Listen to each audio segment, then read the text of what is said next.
Donc, merci beaucoup pour cette invitation. Donc, à vous parler de l'antibiothérapie des infections à Pseudomonas aeruginosa, mes liens d'intérêt. Et je commencerai d'abord par vous rappeler que Pseudomonas aeruginosa est un pathogène qui est un véritable enjeu de santé publique, une morbimortalité associée à cette bactérie qui est important, et des coûts liés à ces bactéries également très importants. Et c'est un germe qui est principalement un germe hospitalier pour lequel il y a des mesures, et notamment de mesures de prévention qu'on n'abordera pas aujourd'hui, qui sont extrêmement importantes. La prévalence des infections à Pseudomonas aeruginosa, quand on regarde les dernières cohortes européennes, c'est de l'ordre de 16% des infections pour les patients en réanimation, avec, on le voit quand même, une variabilité entre les différentes parties du monde, mais globalement on va retenir 16% de prévalence. Alors, Pseudomonas aeruginosa, ça peut donner un petit peu tous les types d'infections associées aux soins, mais majoritairement, ça va donner des infections urinaires et des infections respiratoires. Et on va se focaliser surtout sur ces infections respiratoires sur cette présentation. Si on regarde des données un petit peu plus proches de nous, les données françaises du réseau REA-Réseau sur la prévalence des pneumonies à Pseudomonas aeruginosa en France, on voit que c'est à peu près 18%. Dans 18% des pneumonies qu'on va identifier un Pseudomonas aeruginosa, avec, quand on regarde le profil de sensibilité de ces pseudomonas, et bien pour en tout cas les bêta-lactamines de première ligne, que ce soit piperacine, tazobactam, ceftazidime, carbapénem, un taux de résistance qui est somme toute relativement élevé, entre 20 et 30%. Heureusement, un taux de résistance à la colistine qui reste relativement stable et très faible, comme vous pouvez le voir ici. Alors, il y a eu ce phénomène, je pense, vous l'avez tous un petit peu vu avec la pandémie Covid, avec du coup des données épidémiologiques qui sont nos données du réseau SPHAR, où on a vu finalement l'incidence, ou eu le sentiment qu'il y avait une incidence augmentée de Pseudomonas aeruginosa dans les pneumonies associées aux soins dans ces cohortes de pandémie Covid. Mais finalement, quand on regarde la proportion dans notre cohorte, mais c'est à peu près ce qui est rapporté partout, c'est plutôt de l'ordre de entre 10 et 20%. Donc finalement, la proportion, elle n'est pas très différente pendant la pandémie. Par contre, encore une fois, Pseudomonas aeruginosa, la problématique numéro 1, et notamment dans le choix d'antibiothérapie, c'est que c'est la bactérie numéro 1 en termes de résistance et donc de difficulté potentielle à choisir la bonne antibiothérapie pour cette molécule.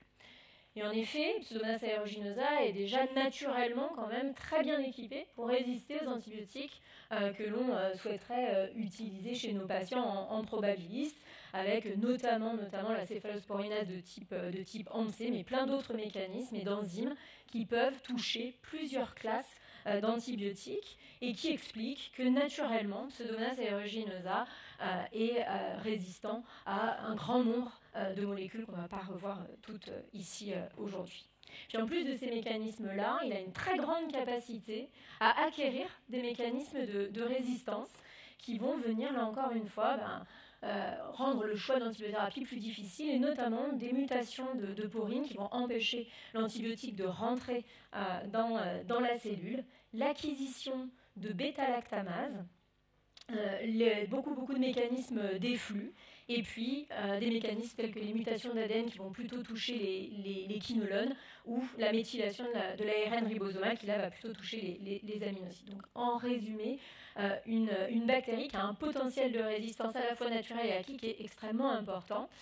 Et donc, quand on va être dans une situation clinique où on va voir émerger un Pseudomonas aeruginosa, la question du spectre d'activité de l'antibiotique que l'on va utiliser est bien sûr au premier plan. Alors pour illustrer ça, on va partir d'un cas clinique d'une patiente de 48 ans, asthmatique, obèse, avec un IMC à 31, épileptique, et qui a été admise initialement dans nos soins continus pour une aggravation respiratoire de sa pneumonie Covid-19. On est à peu près à J7 du début des symptômes, et on va dire, plutôt dans la première phase de la pandémie, donc à peu près tous ces patients-là recevaient une antibiothérapie par céphalosporine de 3e génération, puisque tout le monde était très inquiet de la co-infection, il y avait un syndrome inflammatoire biologique important, et la patiente reçoit des corticoïdes. Son état clinique se détériore, elle est transférée en réanimation, pour une détresse respiratoire, et elle est intubée, ventilée, rapidement mise en décubitus ventral. Il y a des prélèvements respiratoires qui sont réalisés à l'admission, qui reviennent négatifs, et donc finalement cette antibiothérapie probabiliste est rapidement arrêtée. Mais son évolution infectieuse ne s'arrête pas là. J7, elle recommence à avoir de la fièvre, des sécrétions qui se modifient, une hématose qui s'altère, et à nouveau, à J7, on refait des prélèvements respiratoires et on refait également de l'imagerie, et on voit que les choses se sont aggravées. Donc cette patiente reçoit une antibiothérapie probabiliste par tazocilline et une dose d'amicacine. Et puis dans les prélèvements microbiologiques à J2, eh bien, on voit ressortir Pseudomonas aeruginosa au seuil de 10,3. Et donc la question qui bien sûr va se poser, c'est est-ce qu'avec mon antibiothérapie actuelle, je suis efficace ou pas? Et ça amène à répondre à la question, quels sont les facteurs de risque, de résistance clinique que j'ai au chevet du malade pour choisir mon antibiothérapie antipyocyannique. Il y a des recommandations espagnoles qui ont été établies il y a 4 ans en arrière, qui sont assez bien faites. Et si on regarde finalement les critères qui sont retenus, il y a les critères bien sûr de gravité du patient, du sepsis, du choc septique, la notion d'avoir un inoculum bactérien important, les patients immunodéprimés, et puis surtout le risque de colonisation à Pseudomonas aeruginosa multirésistant. Alors quels sont ces facteurs de risque, justement? Eh bien, quand on prend cette méta-analyse qui va pouler un petit peu toutes les études sur le sujet, ce qui va ressortir principalement comme facteur de risque, ça vous le saviez déjà, le patient BPCO est plus à risque de voir émerger du pieu, notamment du pieu multirésistant. La notion, et ça c'est à rechercher quand bien sûr vous interrogez vos patients, la notion d'une hospitalisation récente, parce qu'on l'a vu, Pseudomonas aeruginosa est un germe hospitalier. Et puis, un élément très important, c'est la notion de préexposition antibiotique. Dans cette méta-analyse, c'est essentiellement la préexposition au quinolone et la préexposition au carbapénem qui augmentait le risque de Pseudomonas aeruginosa multirésistant. L'autre élément, qui est important, on a parlé de préexposition antibiotique, on a vu les quinolones, les carbapénem, c'est aussi le nombre de lignes d'antibiothérapie antipyocyannique que votre malade va avoir reçu. Alors c'est une petite cohorte rétrospective, 47 pneumonies, mais on voit bien que la proportion de patients avec un Pseudomonas aeruginosa multirésistant, elle est d'autant plus importante que ce patient aura reçu plusieurs lignes d'antibiotiques au préalable. Mais est-ce que c'est toutes les molécules sont équivalentes en termes de risque? On a vu, c'est surtout quinolone, carbapénem qui ressortent. Et finalement, ce qui va être important de rechercher, quand on regarde ici les facteurs de risque entre le groupe qui va avoir du coup un pio résistant au bêta-lactamine et un groupe sans résistance, finalement, quand on regarde la préexposition antibiotique tout venant dans les 30 jours, vous voyez qu'il n'y a pas de différence significative. Et c'est vraiment le fait que le patient ait reçu une antibiothérapie avec un antibiotique à une activité anti-pio qui va majorer le risque de voir émerger le pio multirésistant chez vos patients. L'autre élément important, là aussi, à prendre en considération dans le choix de l'antibiothérapie, c'est la notion de la durée de séjour. Et ça a été bien documenté pendant la période Covid-19, où on a eu des durées de séjour extrêmement longues pour nos patients. Alors, ce n'est pas uniquement dans cette cohorte italienne des patients hospitalisés en réanimation, mais aussi des patients hospitalisés dans les services.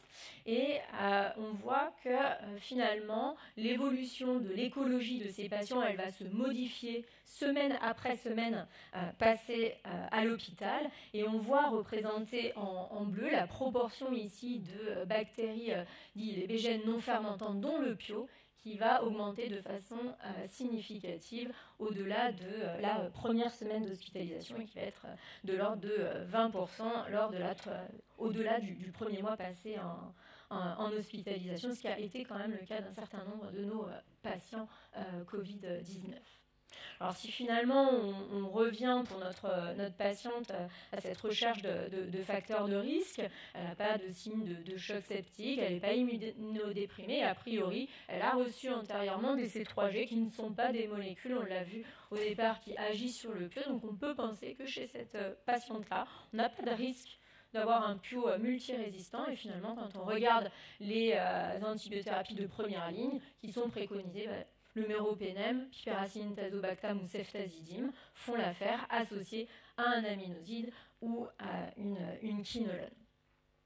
Donc, chez notre patiente, qui est sous tazocilline et amikacine, finalement, à J3, on a l'antibiogramme du PIO qui sort, et finalement, ce PIO, vous pouvez le voir ici, finalement, c'est une souche sauvage, et donc la piperacillin tazobactam fonctionne sur cette souche. Mais est-ce que finalement on va laisser la patiente sous cette antibiothérapie-là? Est-ce qu'on a d'autres options? Et est-ce qu'on a des éléments pour choisir une molécule par rapport à une autre?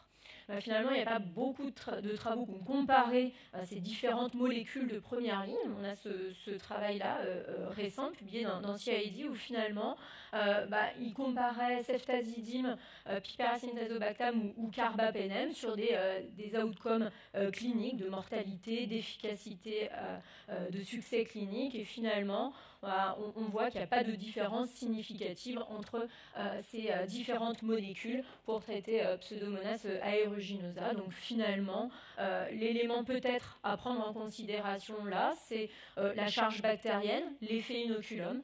Et piperacillin tazobactam est un peu plus sensible à l'effet inoculum. Donc peut-être que privilégier dans ce cas-là ceftazidime peut être une option. Et essayer d'éviter les carbapenem pour faire de l'épargne de carbapenem. En tout cas, c'est le choix qui a été fait pour cette patiente. Elle a été traitée par ceftazidime pendant 6 jours. Et puis, au 6e jour, comme on l'a constaté à de nombreuses reprises pendant cette période Covid, finalement, la patiente n'a pas vraiment guéri sous cette antibiothérapie. Les sécrétions restent quand même sales et abondantes. L'hématose est toujours pas parfaite, un petit peu de fièvre. Et donc, il est décidé, à J6, d'une antibiothérapie a priori bien conduite, puisque molécule efficace sur le PIO, de refaire des prélèvements à la fois respiratoires et de reprélever des hémocultures. La question qui se discute, c'est quelle stratégie? Est-ce que je change mon antibiothérapie? Ma patiente cliniquement n'évolue pas favorablement. Est-ce que j'attends les prélèvements respiratoires? Et est-ce que j'élargis le spectre antibiotique? Alors pour nous aider un petit peu dans la réflexion, en fait, on utilise beaucoup dans mon service la PCR multiplex respiratoire pour essayer de faire un petit peu la part des choses chez ces patients-là, à la fois pour faire de l'épargne antibiotique et éventuellement de l'escalade thérapeutique. Et finalement, donc, on a des résultats qui sont extrêmement rapides avec ces PCR en quelques heures. Et chez cette patiente-là, finalement, le PIO, il ressort à 10 puissance 7 copies, ce qui est dans la littérature assez bien corrélé au fait qu'il va ressortir en culture si on attend la culture. Et puis, l'autre élément qu'on a avec ces outils de diagnostic rapide, c'est à la fois l'identification de germes et à la fois la recherche de mécanismes de résistance. Et on voit ici que finalement la recherche de mécanismes de résistance, elle est négative, donc on a l'impression, on pourrait se dire en tout cas, que si le PIO il ressort alors qu'on l'a traité avec une antibiothérapie efficace, ça n'a pas l'air d'être un problème de résistance. Et là, en effet, ces nouveaux outils de détection précoce de la résistance sont en train un petit peu de complètement changer finalement notre façon de choisir notre antibiothérapie probabiliste. On peut identifier beaucoup plus rapidement les pathogènes et plus rapidement les résistances avec différents tests, des tests génotypiques comme la PCR ou des tests phénotypiques. Et on a de plus en plus des algorithmes qui vont se développer pour faire le choix de la bonne molécule en fonction des mécanismes de résistance qui auront été identifiés. Mais ça marche très très bien pour les entérobactéries. En connaissant son écologie, finalement, avec les mécanismes de résistance qui sont identifiés, on va pouvoir réadapter. Le souci, c'est que pour Pseudomonas aeruginosa, les mécanismes de résistance qui sont dans ces panels respiratoires, ils vont détecter principalement des mécanismes de type BLSE. Et ça, pour les entérobactéries, ça peut être très intéressant d'identifier très précocement une BLSE. Et également la recherche de carbapénémase de type OXA48, NDM ou VIM. Le souci pour Pio, c'est qu'en fait, la majorité de la résistance bactérienne de Pseudomonas aeruginosa, elle n'est pas liée à la production de carbapénémase, en tout cas en France. Et vous avez représenté ici en bleu, pour les pios qui sont résistants au carbapénème, la proportion qui sont liées au carbapénémase, et vous voyez que c'est de l'ordre de 15%, donc c'est extrêmement faible. Et puis si on regarde dans le rapport d'activité de la résistance bactérienne les différents mécanismes impliqués dans les pios multirésistants, on voit que finalement, ceux qui sont détectés dans cette PCR multiplex, que ce soit les carbapénémases, les BLSE ou l'association des deux, c'est moins d'un quart de nos malades. Donc finalement, ces PCR, elles sont intéressantes pour identifier le pio, mais elles ne vont pas nous aider à éliminer tous les mécanismes de résistance chez Pseudomonas aeruginosa, donc elles ne vont pas nous aider à choisir l'antibiothérapie pour nos patients. Ce qui va nous aider, on revient aux recommandations, c'est de savoir si notre patiente, elle présente des facteurs de risque de pio multirésistants. Et on l'a vu, un des facteurs importants, c'est le fait d'avoir reçu des lignes d'antibiothérapie préalables qui soient efficaces sur Pseudomonas aeruginosa. Et donc cette patiente, elle a déjà reçu au moins de la tazocine pour quelques jours, de la ceftazidime, donc on peut considérer qu'elle est à risque d'avoir un pio multirésistant. Et dans ces cas-là, si on regarde ces recommandations, ce qui est préconisé d'utiliser, c'est de ne pas utiliser la même molécule qu'une molécule qu'on aura utilisée dans les 3 mois précédents, c'est de choisir parmi une de ces molécules. Alors, ils ont placé céftosane, tazobactam en première intention, devant ceftazidime, avibactam, méropenem, piperacilline, tazobactam, et toujours en association avec l'amicacine ou ici la colistine sur un pio multirésistant. Et en effet, on a quand même des données qui remontent un petit peu, mais qui montrent bien que chez ces souches de Pseudomonas aeruginosa, dans la PAVM, finalement, quand on les a préexposées, c'est le cas pour notre patiente préexposée à la ceftazidime, le risque qu'au second épisode, et regardez ici la sensibilité des pios lors du second épisode de PAVM, il y avait un quart de ces souches qui étaient résistantes. Pareil pour les quinolones et encore plus pour les carbapénèmes. Donc vraiment, ne pas réutiliser la même molécule qu'on a utilisée précédemment est vraiment un facteur très important. Et encore une fois, le nombre de lignes d'antibiothérapie va être un élément qui va compter. Donc, la question qui se pose maintenant, je n'ai pas pu éliminer tous les mécanismes de résistance chez Pio, j'ai probablement un Pio qui peut être multirésistant. Quelle molécule je vais choisir ? Et là, c'est très important de garder en tête qu'il y a 4 facteurs qui sont importants quand on parle d'antibiothérapie. On pense beaucoup au spectre d'activité, c'est une évidence, mais ce qui est extrêmement important aussi, c'est d'utiliser les bonnes posologies, le bon mode d'administration, et puis de savoir si on utilise cette molécule en monothérapie, et puis la durée, je ne m'attarderai pas longtemps puisque Marc va en parler. Alors si d'abord on parle du spectre d'activité sur un pio multirésistant, quelles sont nos options thérapeutiques ? Alors pendant très longtemps, on n'avait pas beaucoup de molécules sur le marché et globalement, on avait surtout des molécules comme la colistine, la phosphomycine, des vieilles molécules avec de la toxicité pour traiter ces pios. Et puis depuis quelques années, finalement, on a des nouvelles molécules qui ont été mises sur le marché. Et on a un tout petit peu plus d'options, mais vous voyez finalement en vert sur le pio multirésistant, il n'y en a pas encore quand même tant que ça. On a le céphiderocol, l'imipenem, relebactam qui ont l'air de bien fonctionner. Et puis on a ceftolozane, tazobactam et ceftazidime, avibactam dans les options thérapeutiques avec le moins de toxicité possible. Et ce qui reste très très important dans le choix de l'antibiothérapie, c'est de connaître votre écologie locale. Nous, on a nos données d'écologie sur la réanimation et sur l'hôpital tous les 6 mois avec nos microbiologistes. Et ça nous permet de guider notre antibiothérapie probabiliste en connaissant un petit peu les profils de résistance de nos bactéries. Et si on regarde dans l'hôpital où je travaille, la sensibilité des pios, vous voyez que la sensibilité des pios tout venant, elle n'est quand même pas extraordinaire, notamment pour les carbapénèmes. On voit ici que dans 25 à 30% des cas, les pios vont être résistants aux carbapénèmes. Par contre, on a une sensibilité qui est très conservée sur les aminosides et un petit peu moins bonne sur les quinolones. Ça veut dire, en résumé, que, en tout cas dans mon institution, si je traite ce patient avec des carbapénem, en probabiliste, j'ai quand même le risque, une fois sur 4, de ne donner aucun antibiotique efficace pour traiter le PIO. Donc, si l'option prise était celle du méropenem, il faudrait l'associer, non pas pour avoir une synergie quelconque, mais pour essayer d'avoir au moins une molécule active. Si on se cible maintenant sur l'écologie dans mon institution des PIO qui sont résistants à la ceftazidime, qui est un marqueur de résistance chez PIO, eh bien on voit que toutes les molécules de première intention sont difficilement envisageables en probabiliste en première intention. Par contre, si on regarde la sensibilité de ces nouvelles molécules sur ces PIO multirésistants, eh bien on voit que le céphidérocol a une très bonne sensibilité et que finalement, céftolozane, tazobactam, ceftazidime, avibactam sont relativement proches et relativement élevés.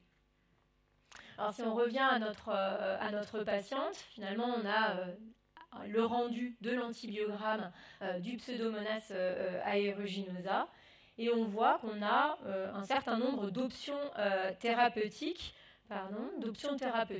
pour cette patiente qui sont représentées ici en gras. Et donc, ceftazidime, avibactam fonctionne, ceftolozane, tazobactam également, l'imipenem, relebactam. Donc finalement, on est dans une situation, et le céphidérocol, on a plusieurs molécules qu'on pourrait utiliser sur ce PIO multirésistant, puisque toutes les bêta-lactamines, par contre, de première ligne, ne passent pas, et les carbapénem non plus. Et donc, la question, c'est quelle molécule je choisis parmi toutes ces nouvelles molécules anti-PIO. Alors, il y a des recommandations de l'IDSA qui sont sorties l'année dernière et qui positionnent pour ces nouvelles molécules leur utilisation. Et on distingue pour PIO deux situations différentes, les infections urinaires et les infections non urinaires. Et on voit que pour l'IDSA, ils vont garder le céphidérocol en deuxième intention comme traitement de sauvetage, on va dire. Et donc, on a la possibilité de choisir parmi ces trois molécules sans qu'il y ait aucune étude à l'heure actuelle qui compare l'une par rapport à l'autre en termes ni d'efficacité ni de safety. Alors si on revient nous à notre patiente, finalement l'option qui a été prise, on n'a pas utilisé le céphidérocol pour respecter justement les recommandations et se le préserver comme dernière molécule possible. On n'a pas utilisé l'imipenem, relebactam chez cette patiente pour une raison qui est que c'est une patiente qui est épileptique et que, vous le savez, l'imipenem est pourvoyeur de convulsions, donc ça a été le choix, mais d'un point de vue microbiologique, on aurait pu l'utiliser. Et puis on a fait le choix du ceftolozane tazobactam qui avait une CMI qui était plus basse à 4 comparée au ceftazidime avibactam. Donc, cette patiente a été traitée par ceftolozane tazobactam. La deuxième question importante, c'est quelle posologie? Après le spectre, quelle posologie? Et cette question de la posologie sur PIO, elle est extrêmement importante. Et d'ailleurs, on voit que quand on rend les résultats, nos microbiologistes, quand ils vous rendent les résultats de sensibilité et de résistance, eh bien, il y a quelques années en arrière, ils ont changé, ils ont mis ces breakpoints qui sont des breakpoints complètement arbitraires, vous voyez, sur les molécules de première intention à 0,001, qui ne correspondent pas à une CMI réelle, et qui est en fait ce que l'on appelle sensible à forte posologie. Et l'idée, c'était ici, vous voyez, quand ils ont testé les breakpoints de ces molécules pour définir la sensibilité, ils utilisent systématiquement, ici c'est pour Piptazo, mais ils utilisent systématiquement les forts dosages. Et ça, c'est pour encourager les cliniciens. Alors nous, en réanimation, on a peut-être un petit peu moins ce souci-là parce qu'on utilise déjà des fortes posologies, mais c'était pour utiliser ces molécules avec les plus grandes chances d'efficacité en utilisant des posologies qui sont adaptées à PIO et qui sont des posologies plus importantes. Et c'est ce qui est préconisé aujourd'hui par le CAST, c'est de rendre systématiquement toutes ces molécules-là en les appelant sensibles forte posologie et non plus sensibles tout court. Donc la question de la posologie, elle est majeure. Donc c'est des fortes posologies. Et c'est des posologies qui vont un petit peu dépendre, vous le savez, pour ceftolozane tazobactam, du site infectieux. Et la diffusion dans le poumon de toutes ces molécules, elle n'est pas extraordinaire. Et donc, C'est pour ça que le laboratoire qui a développé céphtalozane tazobactam, eh bien, ils ont cherché à regarder ce qui se passait au niveau du poumon avec les posologies de céphtalozane tazobactam, et ils ont vu que finalement, quand on dosait dans les concentrations alvéolaires, eh bien, c'était la dose de 2 grammes qui était nécessaire pour atteindre la cible d'efficacité dans le poumon, alors qu'1 gramme suffit quand on est dans des infections type urinaire ou bactériémie. C'est un élément qui est très important. Et puis un autre élément qui est important, c'est de s'assurer qu'on a donné les bonnes posologies pour nos patients. Et c'est d'autant plus important pour Pseudomonas aeruginosa, pour 2 raisons. Bien sûr pour l'efficacité, et c'est important donc de doser ces molécules pour être sûr qu'on est en dose efficace. Alors on sera en plasmatique, on ne sera pas au site de l'infection certes, mais surtout, pour être sûr qu'on a des concentrations qui sont suffisamment élevées pour prévenir l'émergence de résistance. Et on l'a vu, c'est le problème numéro 1 chez Pio, c'est l'émergence de résistance sous traitement. Donc il faut être sûr d'avoir des posologies qui sont suffisantes pour être efficaces et pour prévenir la résistance bactérienne. Et est-ce qu'on a des données cliniques qui montrent qu'il y a une corrélation entre ces cibles plasmatiques et l'émergence de résistance? Eh bien, on a des papiers comme celui-là sur des patients de réanimation. C'est pas que de la pneumonie. Il y a des patients chez qui on a dosé, et en fait on voit que chez les patients qui vont avoir une concentration par rapport à la CMI qui est inférieure à 5, eh bien un taux d'échec, un taux de résistance sous traitement qui est augmenté. Le troisième aspect important dans l'antibiothérapie, c'est le mode d'administration. Et notamment pour céphtalozane tazobactam, il est très important d'utiliser ces bêta-lactamines en perfusion continue pour se donner le plus de chances d'atteindre la cible d'efficacité. C'est ce qu'on voit sur ces travaux-là. Vous voyez que la même posologie de 6 grammes par jour, quand elle est donnée en verre sur 1 heure, eh bien finalement l'atteinte des cibles, notamment quand on a des CMI un petit peu élevés, et c'est le cas souvent chez Pio, eh bien on aura du mal à atteindre les cibles d'efficacité. Donc c'est l'administration continue de céphtalozane tazobactam qui permet d'atteindre cette cible, et on a des données de stabilité pour l'administrer comme celle-là. L'autre avantage de la perfusion continue de bêta-lactamine, c'est que ça favorise la concentration pulmonaire, et quand on a ces travaux avec la ceftazidime qui montrent qu'à des doses équivalentes, l'intermittent versus le continu, les concentrations qu'on obtient au niveau des alvéoles, à la même dose, elle est plus importante, donc probablement la perfusion continue favorise la diffusion tissulaire. Et donc toutes les nouvelles molécules qui sont mises sur le marché, à l'exception d'imipenem relebactam, car l'imipenem n'est pas stable, eh bien on préconise de les utiliser soit en perfusion continue, soit en perfusion de 3 heures quand on n'a pas les données de stabilité pour faire du vrai continu. Et la dernière question, et après je n'aurai terminé, c'est est-ce qu'il faut faire ces traitements sur un Pio multirésistant en monothérapie ou en bithérapie. On n'a pas beaucoup de données fortes, c'est des études surtout rétrospectives, et ce qu'on retrouve, c'est que chez les patients les plus graves, on a une différence de survie quand on utilise l'association d'antibiotiques par rapport à de la monothérapie. On a les mêmes données chez Pio, multirésistant, où on voit que finalement le fait d'avoir une monothérapie par rapport à une association d'antibiotiques, eh bien c'est un facteur de risque de surmortalité. Ça reste une étude rétrospective avec toutes ses limites. Et puis l'autre limite aussi, c'est que ce n'est pas les nouvelles molécules. Tout ça, c'est des papiers qui ont été faits avec de la colistine, avec d'autres antibiotiques. Et donc la question, elle reste entière pour les nouvelles molécules de savoir s'il faut les utiliser toutes seules ou les utiliser en association. On a quand même quelques petites données in vitro qui sont intéressantes, qui montrent quand même que, notamment probabilistes, quand on a un Pio et qu'on ne sait pas s'il est résistant ou non, eh bien finalement le fait de faire une association, une bithérapie ici, méropenem et amikacine, eh bien finalement on a moins de repousse bactérienne quand on utilise ce type d'association comparé au méropenem seul. Donc peut-être qu'au moins à la phase initiale, en probabiliste, c'est intéressant d'associer un aminoside. La durée de l'antibiothérapie, je vais passer parce que du coup je pense que Marc va aborder la durée de l'antibiothérapie puisqu'on a des données tout à fait récentes sur ce sujet.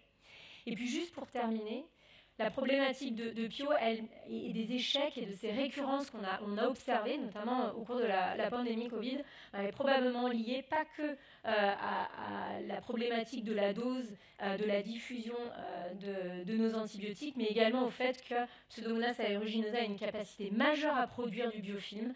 Il reste collé sur les surfaces, notamment des sondes, et que très probablement, il y a des approches un petit peu différentes qui vont viser le biofilm comme objectif thérapeutique et que peut-être qu'avec, là encore, des associations avec les aminosides, avec les quinolones, c'est peut-être un autre élément qui encourage à la bithérapie chez ces patients-là, non pas pour gagner en termes d'efficacité, mais pour détruire ce biofilm et aller toucher ces bactéries qui restent enfermées et cachées dans ce biofilm. Donc pour conclure, le risque du coup de Pseudomonas aeruginosa multirésistant, il est important, notamment chez les patients qui auront été préexposés à un antibiotique actif sur PIO, notamment lié à la pression de sélection hospitalière. Donc il est important d'évaluer ce risque de PIO multirésistant. Très important d'utiliser des molécules, et notamment les nouvelles molécules, si on veut les préserver le plus longtemps possible, aux bonnes posologies, donc des fortes posologies, en perfusion continue. Et puis probablement discuter la bithérapie quand on a des récurrences de PAVM, et peut-être à l'avenir des nouvelles molécules qui vont cibler spécifiquement le biofilm. Je vous remercie de votre attention.